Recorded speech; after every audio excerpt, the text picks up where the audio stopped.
Party के राष्ट्रीय उपाध्यक्ष आदरणीय किरण नंदा जी का बहुत बहुत धन्यवाद और आभार प्रकट करना चाहता हूं कि जो हमें आपने कोलकाता में बुलाने का काम किया।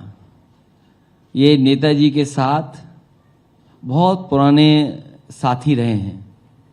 नेताजी के साथ कई बड़े महत्वपूर्ण फैसले इन्होंने साथ मिलकर के लिए और जैसा पहले दिन से हम लोग कह रहे हैं और आज फिर उस बात को दोहरा रहे हैं, जब कभी यहां पर कोई कार्यक्रम हुआ है उसके बाद हम लोग उत्तर प्रदेश में लौटे हैं तो समाजवादी पार्टी आगे बढ़ी है और बड़ी भूमिका निभाई है समाजवादी पार्टी ने देश की राजनीति में, क्योंकि उत्तर प्रदेश देश का सबसे बड़ा प्रदेश है। न केवल प्रदेश है बल्कि भारतीय जनता पार्टी को दो बार सरकार उत्तर प्रदेश की जनता ने बनाने का मौका दिया। और अगर हम पीछे मुड़ करके अगर हम देखें तो आज भारतीय जनता पार्टी को न केवल दिल्ली की सरकार ने जो घोषणा पत्र जारी किया था, मैनिफेस्टो जारी किया था, उसका जवाब देना है, बल्कि उत्तर प्रदेश की सरकार ने 2 बार जनता को बहुत बड़े बड़े वादे किए थे। इसलिए आज जनता को जवाब देना पड़ेगा और मुझे पूरा भरोसा है कि समाजवादी पार्टी की जो राष्ट्रीय कार्यकारिणी यहां बैठी है, हमारी पार्टी का नेतृत्व यहां बैठा है, उसने सबने मिलकर के यही फैसला लिया है कि उत्तर प्रदेश में समाजवादी पार्टी के साथ जो गठबंधन हैं, जो गठबंधन दल हैं, उनसे मिलकर के 80 की 80 सीटें भारतीय जनता पार्टी को हराने का काम करेंगे। आज महंगाई चरम सीमा पर है, बेरोजगारी चरम सीमा पर है और अन्याय भी चरम सीमा पर है। हालांकि उत्तर प्रदेश के बारे में मैं ये कह सकता हूं, दिल्ली और यूपी की सरकार होने के बाद 2-3-4 महत्वपूर्ण डिपार्टमेंट्स हैं। उदाहरण के लिए पीडब्ल्यूडी डिपार्टमेंट, अभी बजट पास हुआ, 30% पैसा खर्च किया। जो स्वास्थ्य विभाग है, हेल्थ डिपार्टमेंट है, मेडिकल एजुकेशन डिपार्टमेंट है, उसमें 40% केवल खर्च कर पाए। अभी बिजली विभाग का सबसे बड़ा संकट पैदा कर दिया। ये बीजेपी के लोग कमाल के लोग हैं, जब इन्हें वोट चाहिए होता है तो ये जनता में वादे करते हैं। कर्मचारियों को वादा किया था इन्होंने। ये जितने भी कर्मचारी आज धरना प्रदर्शन आंदोलन में हैं, इन सब से भारतीय जनता पार्टी ने चुनाव से पहले वादे किए थे कि आपकी सब मांगे मानी जाएंगी। लेकिन सरकार बनने के बाद वो मांगे नहीं मांग रहे हैं, और जब मांगे नहीं मांग रहे हैं तो अंतर्गतवा पूरा उत्तर प्रदेश में बिजली संकट पैदा है। बिजली नहीं है। क्या पुलिस पावर प्लांट चलाएगी? क्या पुलिस सब स्टेशंस को देखेगी? क्या पुलिस डिस्ट्रीब्यूशन देखेगी? पुलिस जो लॉ एंड ऑर्डर नहीं ठीक कर पा रही है, वो बिजली कैसे ठीक करेगी? तो उत्तर प्रदेश ने जिसने प्रधानमंत्री दिया है, उसमें सबसे ज्यादा बेरोजगारी है, सबसे ज्यादा महंगाई है, सबसे ज्यादा अन्याय हो रहा है, और जो दल उनके खिलाफ दिखाई दे रहा है उसके ऊपर ईडी, सीबीआई, इनकम टैक्स। इसलिए सभी लोगों ने मिलकर के संकल्प लिया है कि इस बार भारतीय जनता पार्टी को सभी सीटें हराई जाएंगी।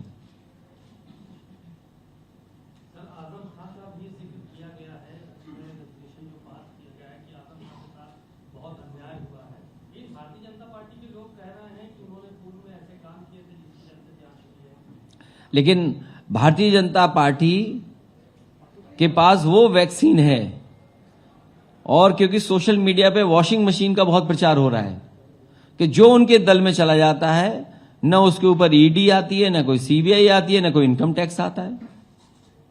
और जो विपक्षी पार्टी हैं उनको झूठा फंसाने के लिए झूठे केस बनाए जाते हैं। आज देश में सबसे ज्यादा अन्याय बंगाल के बाद अगर पॉलिटिकल वर्कर्स पे कहीं हो रहा है तो उत्तर प्रदेश में हो रहा है। अगर यहां बीजेपी आरोप लगाती है कि पॉलिटिकल वर्कर्स ऐसा कर रहे हैं, उनके ऊपर झूठे मुकदमे लगा रहे हैं, तो उत्तर प्रदेश में भी इसी तरह हो रहा है। बीजेपी दिल्ली की सरकार से करा रहे हैं।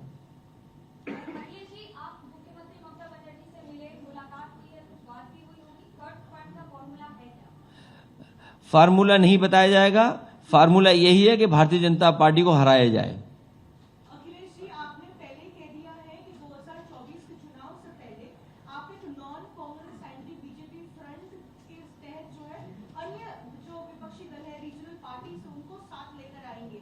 तो क्या 2024 के चुनाव से पहले हम ये माने कि ये जो फ्रंट है वो बिना कांग्रेस के ही होगा रीजनल पार्टीज के साथ?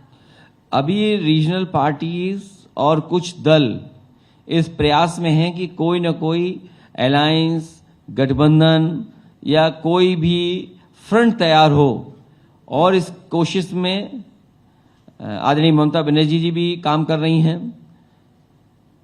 तेलंगाना के मुख्यमंत्री जी वो भी चाहते हैं। बिहार के मुख्यमंत्री रहे हैं, बिहार के मुख्यमंत्री वो भी कोशिश कर रहे हैं। तो इस तरह देश के बहुत सारे रीजनल पार्टी के लीडर्स इस कोशिश में हैं कि कोई न कोई फ्रंट बने। और जहां तक सवाल कांग्रेस का है, कांग्रेस अपनी भूमिका तय करे, क्योंकि कांग्रेस राष्ट्रीय पार्टी है, हम लोग रीजनल पार्टी हैं। तो दिल्ली वाले लोग अपना तय करें कि उनकी भूमिका क्या होगी। अखिलेश जी, सवाल यह है कि यूपी पुलिस ने आंकड़ा जारी किया जहां पे देखा जा रहा है 10,000 के करीब एनकाउंटर हुआ है, उसमें 68 के करीब क्रिमिनल्स मारे गए। कैसे देखते हैं आप? भारतीय जनता पार्टी और खासकर उत्तर प्रदेश की सरकार पर सबसे ज्यादा आरोप लगे हैं फेक इनकाउंटर्स के। और केवल ये आंकड़ा देख रहे हैं आप, वहीं ये आंकड़े भी आप देखें कि सबसे ज्यादा कस्टोडियल डेथ अगर कहीं आंकड़े बढ़े हैं तो उत्तर प्रदेश में बढ़े हैं। नेशनल ह्यूमन राइट कमीशन ने सबसे ज्यादा नोटिस अगर किसी सरकार को दिए हैं तो उत्तर प्रदेश की सरकार को दिए हैं। महिला आयोग पे जो जानकारी है तो देश में सबसे ज्यादा अपराध अगर महिलाओं के ऊपर कहीं बढ़े तो उत्तर प्रदेश में बढ़े हैं। और जितने भी ये फेक इनकाउंटर्स हो रहे हैं, इनकी जब कभी भी जांच आएगी तो बहुत सारे अधिकारी कटघरे में खड़े दिखाई देंगे। अखिलेश जी, 2000 चुनाव से पहले क्या हम ये देख सकते हैं, आपको क्या आप सस्पेक्ट कर रहे हैं कि ये जो एजेंसी से ईडी, सीबीआई, उनका शिकंजा जो है आपके पार्टी तृणमूल कांग्रेस के नेताओं पर जो है बढ़ता चला जाएगा? 1-2 महीने और हैं, उसके बाद तो चुनाव शुरू हो जाएगा। चुनाव शुरू हो गया है। बीजेपी लाख कोशिश कर ले इस तरह की, जनता ये जानती है कि केवल पॉलिटिकल पार्टीज जो बीजेपी को हरा सकती हैं, उन्हीं के घर पर ईडी, सीबीआई, इनकम टैक्स जा रही है। और जिन जिन ने इन एजेंसियों का दुरुपयोग किया है, पूर्व में कांग्रेस ये काम करती थी, आज कांग्रेस के रास्ते पर बीजेपी है। कांग्रेस खत्म हो गई तो बीजेपी भी खत्म हो जाएगी। अखिलेश जी, कांग्रेस की तरफ से जब फ्रंट के बारे में बात होता है, हम देखते हैं पार्लियामेंट में आप लोग एकजुट होकर काम करते हैं, वहां पे टीएमसी नहीं जाता है। लेकिन समाजवादी पार्टी की तरफ से आप लोग ईडी के खिलाफ कभी जाते हैं धरना प्रदर्शन करने, कभी पार्लियामेंट में गांधी मूर्ति की तरफ जाते हैं। कांग्रेस के साथ आप लोग जाते हैं पर तृणमूल कांग्रेस नहीं जाते हैं, और आप आपकी ममता जी के साथ मीटिंग कर रहे हैं। कैसे फॉर्मूला में आ रहे हैं? See on the floor of house जो फ्लोर कोऑर्डिनेशन है वो अलग चीज है। कई बार कुछ मुद्दों पर सब एक साथ आ जाते हैं, लेकिन जो जमीन की लड़ाई है वो अलग है। अखिलेश जी, 19 के इलेक्शन के समय कई मुद्दे थे, जैसे उसके बाद एनआरसी था और राम मंदिर था, या इस तरह के जो राष्ट्रीय मुद्दे हैं। इस समय आपको क्या 2024 के प्रमुख मुद्दे जो सो-कॉल्ड थर्ड फ्रंट के सामने क्या क्या है? अभी सबसे बड़ा मुद्दा है कि जाति जनगणना होनी चाहिए। बीजेपी का 2014 का नारा था अच्छे दिन, और फिर बीजेपी के लोग ये नारा दे रहे हैं सबका साथ, सबका विकास और सबका विश्वास और सबका प्रयास। सबका प्रयास तभी शामिल होगा जब जाति जनगणना होगी। और इसके लिए मैं समझता हूं देश के बहुत सारे दल दक्षिण भारत से लेकर के और एक कोने से दूसरे कोने तक लोग उसके पक्ष में हैं। जाति जनगणना होनी चाहिए, उसके पक्ष में है। बिना उसके सामाजिक न्याय संभव नहीं है। और जितना भी प्राइवेटाइजेशन होगा उतना ही बाबा साहब भीमराव अम्बेडकर जी के दिए हुए अधिकारों का हनन होगा। ये अधिकार छीने जा रहे हैं और अधिकारों की लड़ाई पूरे देश में लोग चाहते हैं। याद कीजिए आप ओल्ड पेंशन स्कीम को लेकर के, हालांकि यहां परिस्थितियां अलग हैं बंगाल में। जैसे ही उत्तर प्रदेश में ओल्ड पेंशन का सवाल खड़ा हुआ, राजस्थान ने उसको स्वीकार कर लिया। हिमाचल में भारतीय जनता पार्टी की सरकार चली गई, बहुत सारे प्रदेश उस दिशा में काम कर रहे हैं। तो मैं समझता हूं ये तमाम वो मुद्दे हैं जिन मुद्दों का भारतीय जनता पार्टी को जवाब देना पड़ेगा। तो क्या इस बार का चुनाव जातीय जनगणना और शूद्रों पर आधारित होगा सर? देखिए, जो चुनाव होने जा रहा है कई तरह के मुद्दे चलेंगे, कुछ दिखाई देंगे मुद्दे, कुछ नहीं दिखाई देंगे। उत्तर पूर्वी राज्यों में भाजपा का अच्छा प्रदर्शन रहा, अब कर्नाटका में भी इलेक्शन है, इसको आने वाले जो प्रदेशों में इलेक्शन है इनको कैसे देख रहे हैं? क्योंकि आप कह रहे हैं कि विपक्ष जो है मजबूत हो रहा है, लेकिन भाजपा की पकड़ वहीं बनी है। देखिए, अगर आप बीजेपी के हिसाब से देखेंगे तो बीजेपी तो कह रही थी कि सब कुछ जीत लेंगे, वो कहां जीते हैं वो लोग। और कर्नाटक में भी या उत्तर प्रदेश में देख लीजिए आप, हमारे उत्तर प्रदेश के मुख्यमंत्री ऐसे हैं जो किसी को काम नहीं करने दे रहे हैं, खुद तो काम कर ही नहीं रहे हैं, किसी को काम नहीं करने दे रहे हैं।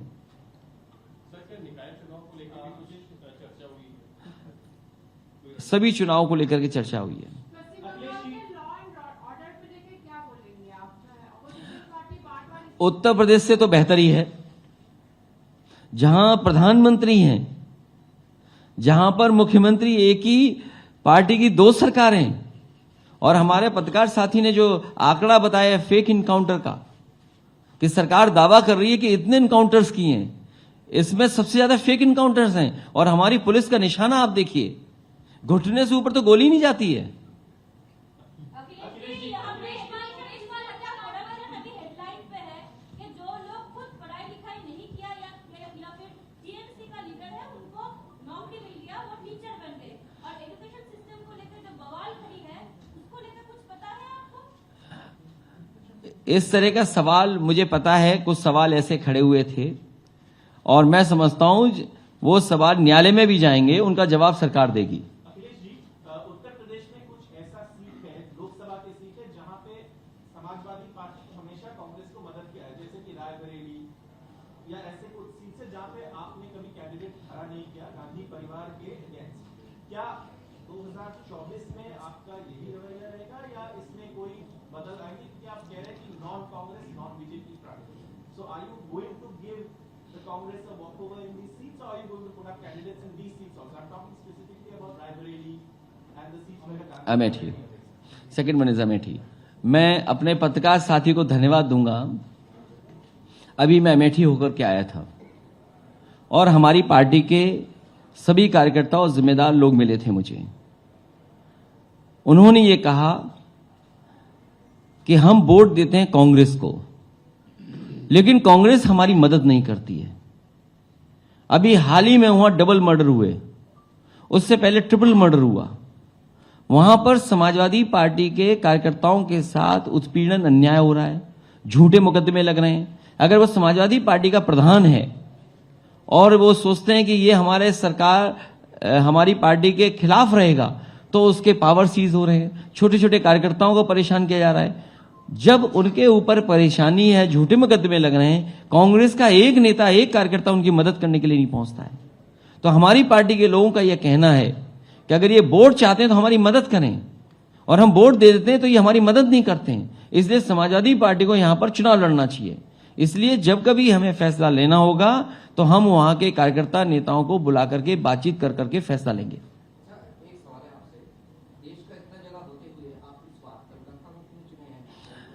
मैं दादा को धन्यवाद देता हूं कि दादा ने यह कहा कि यह बहुत शुभ जगह है। जब भी नेताजी और समाजवादी पार्टियां आई है, समाजवादी पार्टी आगे बढ़ी है, उसकी भूमिका बढ़ी है। और इस बार तो नवरात्र शुरू होने जा रहे हैं। हालांकि आपके यहां दूसरे नवरात्र ज्यादा खुशी से मनाए जाते हैं, लेकिन हमारे तरफ तो सब नवरात्र मनाए जाते हैं। तो मां का आशीर्वाद लेकर के हम लोग नवरात्र मनाने जा रहे हैं, और हमें उम्मीद है कि इस बार परिणाम उत्तर प्रदेश में दूसरे देखोगे। और इसीलिए मैंने शुरू की थी बात 2014 का मैनिफेस्टो बीजेपी का, 2019 का मैनिफेस्टो बीजेपी का, उत्तर प्रदेश की सरकार का मैनिफेस्टो 2017 का, और 2022 का बीजेपी का मैनिफेस्टो। बीजेपी को एक मैनिफेस्टो का जवाब नहीं देना है, 2024 में बीजेपी को 4 मैनिफेस्टो का जवाब देना है। और आप तो वहां पर हैं जहां मां गंगा को आखिरी में देखते हैं। मां गंगा कहां से चली, और इन्हीं बीजेपी के लोगों ने कहा कि हम मां गंगा को साफ करेंगे। बताओ कितने शहर आते हैं, कितने कारखाने, उद्योग लगे हुए हैं इसके किनारे। आज मां गंगा की स्थिति क्या है, जिसमें हजारों अरबों रुपया खर्च हो गया, अरबों रुपए खर्च हो चुका है। नमामि गंगा के नाम पर न जाने कितना पैसा खर्च हुआ है। अगर आप हिसाब किताब लगाओगे तो आप पाओगे कि जितना बजट दिया वो गंगा की तरह बह गया उसमें। उत्तर प्रदेश के बाहर और किन राज्यों पर समाजवादी का फोकस होगा 24 में? और एक दूसरा प्रश्न इसमें यह है कि यहाँ आपके जो समर्थक हैं पश्चिम बंगाल में, वो कहते हैं कि हम भी यहाँ चुनाव लड़ना चाहते हैं ममता जी के साथ मिलकर, लेकिन हमें जो है अपॉर्चुनिटी यहाँ नहीं मिल रही। मैं ये खासकर वेस्ट बंगाल का, मैं अपने राष्ट्रीय उपाध्यक्ष और यहाँ के बहुत ही वरिष्ठ कई वर्ष मंत्री रहने वाले जो पूरी जमीनी जानकारी रखते हैं आदरणीय केवलानंदा जी पे छोड़ता हूं। उनका सुझाव मैं समय समय पर लूंगा। और दूसरे प्रदेशों में जहां पार्टी का संगठन है वहां समाजवादी पार्टी जरूर चुनाव लड़ेगी। अखिलेश जी, राहुल गांधी जी का घर में पुलिस भेजा गया है, क्या ये भी उनको इम्पोर्टेंस देने के लिए है, जैसा कि वो बोल रहा है? बीजेपी क्या करेगी ये पता नहीं है। बीजेपी जिस तरीके से काम करती है करेगी कुछ, निशाना कुछ और होगा। एक आरोप बिजली कर्मियों को लेकर ये भी लगाए जा रहे हैं कि प्राइवेटाइजेशन करने के लिए भारतीय जनता पार्टी इस तरह से मिली भगत करके जो है वो हड़ताल करने में मजबूर कर रही है। मुझे याद है 2014 के बाद जब बनारस में बिजली संकट आया और वहां के भारतीय जनता पार्टी के 2 वरिष्ठ नेता मुझसे मिले थे, क्योंकि उस समय सरकार समाजवादियों की थी। उन्होंने मुझसे ये कहा कि प्रधानमंत्री की कॉन्स्टिट्यूंसी है, इसको 24 घंटे बिजली दी जाए। मैंने उसी समय फैसला लिया था कि प्रधानमंत्री जी की कॉन्स्टिट्यूंसी को 24 घंटे बिजली उपलब्ध होगी। और उसके बाद मैंने उन्हीं वरिष्ठ नेताओं से जो भारतीय जनता पार्टी के थे उनसे कहा था कि उत्तर प्रदेश सबसे ज्यादा लोकसभा के सांसद जिताता है, उत्तर प्रदेश ने 2 बार सरकार बनाने का मौका दिया है, उत्तर प्रदेश का बिजली का कोटा बढ़ना चाहिए। लेकिन आज भी बिजली का कोटा उत्तर प्रदेश का दिल्ली की सरकार ने नहीं बढ़ाया है। और ये लग रहा है कि ये जानबूझ करके हड़ताल करा करके उन कर्मचारियों को इन्होंने भरोसा दिलाया था एक समय पर कि आपकी सभी मांगों को माना जाएगा। चुनाव से पहले इन्होंने बुला करके कहा था बीजेपी के नेताओं ने, और आखिरकार जब वो अपनी मांग कर रहे हैं तो बीजेपी क्यों पीछे हट रही है? ये संकट पूरा पैदा किया हुआ है मुख्यमंत्री जी का। मुख्यमंत्री जी खुद चाहते हैं कि उत्तर प्रदेश में बिजली का संकट हो और इसी के बहाने हम उत्तर प्रदेश के सब कारखानों को बेच करके प्राइवेट हाथों में दे दें। 2019 में ब्रिगेड में यहाँ पर बड़ी सभा हुई थी, सारी पार्टियां जो विपक्षी हैं वहां जमा हुई थी, एकत्रित हुई थी। अब क्या 24 से पहले इस तरह का कोई लक्ष्य है कि सबको एकत्रित करेंगे? क्या अभी तक कोई सूची तैयार है? अभी सूची तैयार नहीं है, समय आने पर आप देखेंगे कि कार्यक्रम जगह जगह पर बड़े होंगे। ममता जी जा रही है भुवनेश्वर, ये प्रयास लगातार चलता रहेगा लोकसभा के चुनाव तक। मैं उत्तर प्रदेश में कई यात्राएं कर चुका हूं और हमारी पार्टी के लोग कहेंगे तो हम यात्रा के लिए तो हमेशा तैयार रहते हैं।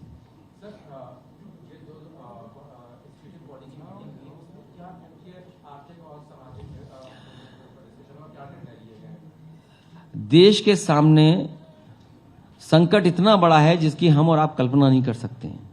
मैं उदाहरण के लिए एक बात कहना चाहता हूं आपसे। उत्तर प्रदेश में सरकारी कर्मचारियों का केवल एक विभाग का उनके प्रोविडेंट फंड को इन्वेस्ट कर दिया गया था एक प्राइवेट फर्म में, और प्राइवेट फर्म वो डूब गई। वो एक जानी मानी कंपनी थी और उस समय बोर्ड ने इसलिए फैसला लिया था कि उन्हें उम्मीद थी कि इस प्रोविडेंट फंड को हम अगर इन्वेस्ट करेंगे तो हमें मुनाफा ज्यादा होगा। लेकिन 2 साल के अंदर वो कंपनी फेल हो गई, वो कंपनी भाग गई पैसा लेकर के। तो उस समय जिन जिन अधिकारियों ने वो फैसला लिया था उन अधिकारियों को जेल भेज दिया गया था। ईडी जांच हुई, इनकम टैक्स के छापे पड़े, सीबीआई जांच कर रही है। मैं वही बात दोहराना चाहता हूं। भारतीय जनता पार्टी के लोग दावा करते हुए थक नहीं रहे थे और वो ये बात कहते थे कि देखिए भारतीय जनता पार्टी की आर्थिक नीतियां इतनी अच्छी हैं कि देखिए भारत का एक उद्योगपति दुनिया में नंबर 2 पर पहुंच गया है, और जब लोकसभा का चुनाव आएगा तो वही उद्योगपति नंबर 1 पर हो जाएगा। ये गर्व की बात होगी। भारतीय जनता पार्टी ने इस बात का प्रचार किया। जिस तरीके से वो G20 का पूरे देश में घूम घूम करके प्रचार कर रहे हैं, आज बताइए वो उद्योगपति कहां है? अगर पैसे को इन्वेस्ट करने के लिए उस समय बोर्ड में जितने लोग थे जिन्होंने फैसला लिया था उनको जेल भेजा जा सकता है, तो आज भारत का पैसा डूबा है, हमारी बैंकों का पैसा डूबा है, LIC का पैसा डूबा है। क्या भारतीय जनता पार्टी उत्तर प्रदेश में अधिकारियों को जेल भेजा था? क्या SBI के और LIC के बड़े अधिकारियों को जेल भेजेगी कि नहीं भेजेगी? ये सबसे बड़ा सवाल है। और हमारी सीमाएं जिस तरीके से सिकुड़ रही हैं, जिस तरह से सूचनाएं मिल रही हैं सीमाओं को लेकर के कि लगातार देश के सामने संकट है, उसको भी सही तरीके से भारतीय जनता पार्टी देश के सामने नहीं रख रही है। और देश में चरम सीमा पर महंगाई, पूरे देश में कहा गया था कि महंगाई कम होगी। आज बताइए डीजल पेट्रोल की कीमत कहां है? इसका मुनाफा कहां जा रहा है? अगर डीजल पेट्रोल से जो मुनाफा पहुंच रहा है वो आखिरकार किसके पास जा रहा है? इसी तरह किसान को कहा गया था कि आय दोगुनी हो जाएगी। आप बताइए आय क्या किसानों की इस महंगाई में दोगुनी हो गई? उत्तर प्रदेश में आलू का जो किसान है वो बर्बाद हो गया। अभी जब बजट पढ़ा गया उत्तर प्रदेश में तो कहा गया कि आलू खरीदने के लिए 1000 करोड़ रुपए रखे गए हैं। मुझे लगा कि 1000 करोड़ जब बजट में पैसा रखा गया तो किसानों का मुनाफा देकर के आलू खरीदा गया होगा। सबसे ज्यादा आलू कन्नौज में, फरक्काबाद में, आपके कानपुर देहात में, और देश का सबसे अच्छा आलू अगर कहीं होता है उत्तर प्रदेश में तो वो आगरा के आसपास एतमादपुर और उस तरफ होता है, खंदौली इलाके में। एक भी आलू कन्नौज से भारतीय जनता पार्टी की सरकार ने नहीं खरीदा। और बिजली का संकट हो गया तो सोचिए कोल्ड स्टोरेज क्या हालत होगी। जब डीजल महंगा है तो कोल्ड स्टोर कैसे चलेंगे? तो इनका जवाब भारतीय जनता पार्टी के पास नहीं है। और अभी जो देश के आंकड़े हम देखें, अगर देश ये कहता है कि हम इतने $1 ट्रिलियन की इकोनॉमी बना देंगे, अगर इतने $1 ट्रिलियन की इकोनॉमी आप बनाएंगे तो उत्तर प्रदेश की अगर अर्थव्यवस्था नहीं बेहतर होगी तो आप कैसे देश की अर्थव्यवस्था को बेहतर कर लेंगे? कोई भी आंकड़ा बिना उत्तर प्रदेश के आंकड़ों को बेहतर हो किए बिना देश के आंकड़े ठीक नहीं होते हैं। तो इनका किसी का जवाब भारतीय जनता पार्टी के पास नहीं है। इसीलिए वो जनता को गुमराह करने के लिए समय समय पर नई चीजें करते हैं। मीडिया का साथ ले लेते हैं, अखबारों का साथ ले लेते हैं। मैं ये आपको कह सकता हूं, मेरी खुशी की बात है कि पिछला चुनाव जब हुआ था, देश की इकलौती समाजवादी पार्टी होगी जिसने एड पर 1 रुपया नहीं खर्च किया। टीवी पर एड पर 1 रुपया खर्च नहीं किया, अखबार के एड पर 1 रुपया नहीं खर्च किया।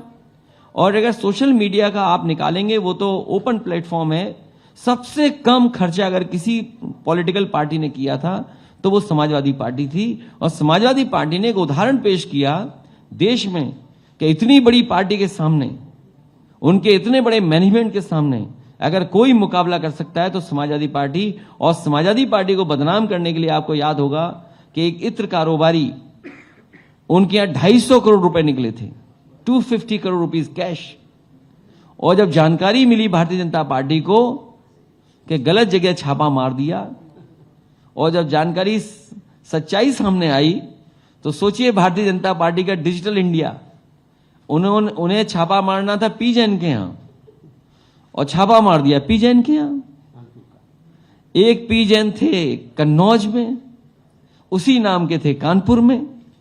तो उनकी छापा मारने वाली जो एजेंसी है ईडी, सीबीआई, इनकम टैक्स, वो कन्नौज न जाकर के कानपुर पहुंच गई और बीजेपी ने अपने ही नेता के यहां छापा मार दिया। आपके यहां तो थोड़ा बहुत छापा मारा है, लेकिन वहां 250 करोड़ रुपए निकले थे। वो बीजेपी का नेता था। जातीय जनगणना की आप बात करें, इससे क्या प्रभाव 24 पर पड़ सकता है? क्यों इतना जो पूरे देश के दल चाहते हैं। और मुझे याद है जिस समय कांग्रेस पार्टी की सरकार थी और जिस समय कांग्रेस के समय पर सेंसस हो रहा था, देश के प्रधानमंत्री मनमोहन सिंह जी थे, उस समय नेताजी और शरद यादव जी, आदरणीय लालू प्रसाद यादव जी और दक्षिण भारत के जितने भी पॉलिटिकल पार्टीज के नेता थे, सब सोनिया गांधी जी से मिले थे, मनमोहन सिंह जी से मिले थे। उस समय पी चिदम्बरम जी ने भरोसा दिलाया था कि जाति जनगणना होगी, लेकिन कांग्रेस ने धोखा दिया। मुझे उम्मीद है कि दिल्ली की सरकार कास्ट सेंसस करेगी जिससे कि हर जाति तक हम लोग पहुंच सकें, क्योंकि जात को हम भुला नहीं सकते। ये हमारी आपकी सच्चाई है। और मैं एक बात और कहना चाहता हूं, जो मूल भावना थी आरक्षण देने की मंडल कमीशन की, उस मूल भावना से भारतीय जनता पार्टी भाग रही है और उसने हमारा और किसी का कंपटीशन खत्म कर दिया। जो कंपटीशन होता था वो खत्म कर दिया। अगर आप मेरिट देखेंगे तो आज पिछड़ों की मेरिट ज्यादा है, जो जनरल में आ रहे हैं उनके बराबर मेरिट में पिछड़े भी पहुंच गए। ये भारतीय जनता पार्टी वो है, अपने स्वार्थ में उन्होंने हमारा कंपटीशन भी खत्म करा दिया। बात ऐसा है कि जो लोकसभा चुनाव आ रहा है, गठबंधन की बात से लेके कांग्रेस के लेके वो आंचलिक जो दल है वो अपना नीति बोल रहे हैं। वामपंथियों के लेके आप लोग का क्या राय है? वामपंथी के साथ बातचीत क्या है? वो भी अपनी भूमिका तय करे, जैसे कांग्रेस अपनी भूमिका तय करे वैसे ही वो दल भी मिलकर के अपनी भूमिका तय करे।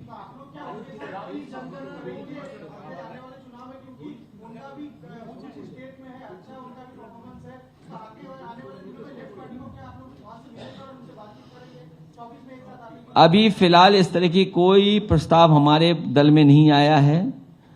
वो बड़े दल रहे हैं और एक बड़ा दल है, इसलिए वो अपनी भूमिका तय करें। भाजपा एक जनगणना को लेके, कास्ट सेंसस को लेके ममता जी से आपकी कोई बात हुई है क्या?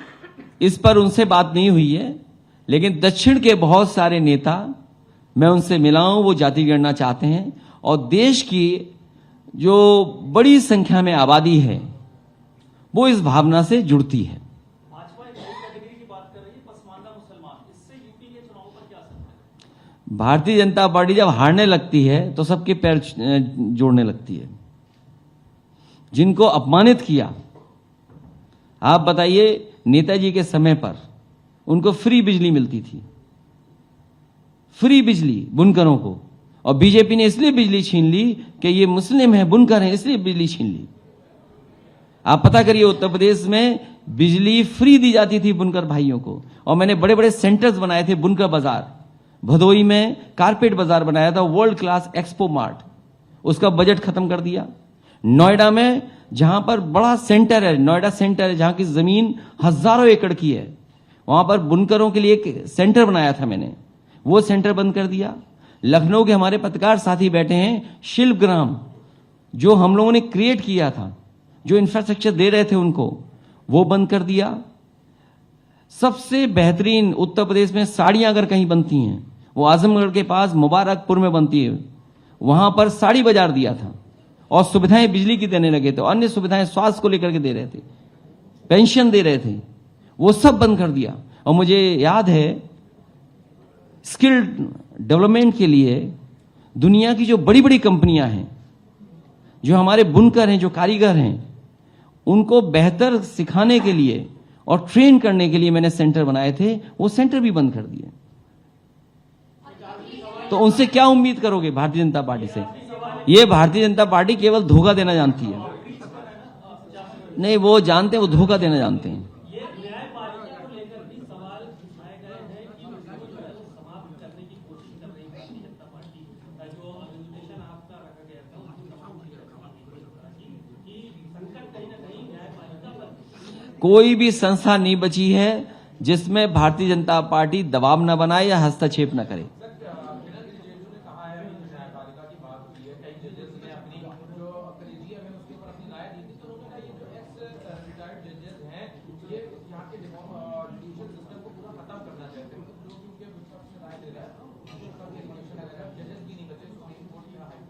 ये कई बार इस तरह के सवाल उठे हैं, ये अभी से नहीं, कई बार इस तरह के सवाल उठे हैं। अखिलेश जी, ये पहला मौका है जब शिवपाल यादव इस बार कार्यकारिणी की बैठक में शामिल ये लगता है उत्तर प्रदेश से आपको व्हाट्सएप आया होगा। वो हम अब हमारे साथ हैं और पूरी तरीके से हमारे साथ मिलकर के हम लोग काम करेंगे। और आपको याद होगा जिस समय मैनपुरी का इलेक्शन चल रहा था उस समय हमारे मुख्यमंत्री जी फिजिक्स पढ़ाने लगे थे, कुछ पेंडुलम की बात करने लगे थे।